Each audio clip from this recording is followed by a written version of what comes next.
શ્વાસ થંભાવી દેતો હાથિયા ઠાઠુ મહોત્સવ. વિસનગરના વાલમ ગામે બળદોને 60થી 70 કિલોમીટરની ઝડપે દોડાવવામાં આવે છે. પ્રથમ દીકરાનો જન્મ થતાં વિદેશમાં વસતા લોકો પણ દર્શને આવે.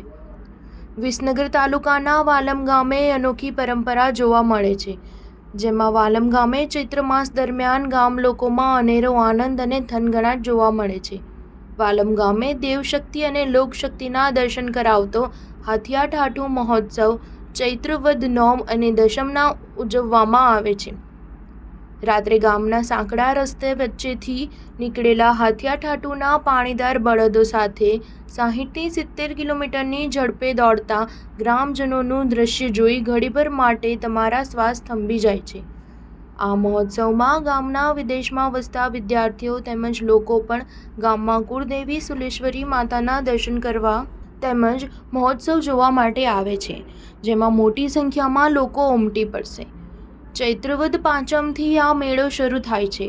પાંચમના દિવસે પલ્લી ભરાય છે. છઠના દિવસે ગામી પટેલને ત્યાં રંધાયેલા ખીચડાને માટલામાં ભરી માટલું સુંડલામાં મૂકી ગામના દેવી પૂજક બંધુઓ માથે મૂકી માતાનો જય જયકાર કરતા ગામ વચ્ચેથી નીકળે છે.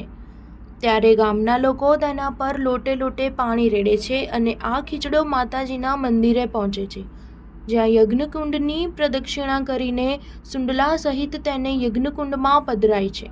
આ દરમિયાન જો માટલાનું હોડલું ભાંગ્યું ન હોય તો આખું વર્ષ સારું જશે તેવી ગામ લોકોની દ્રઢ માન્યતા છે.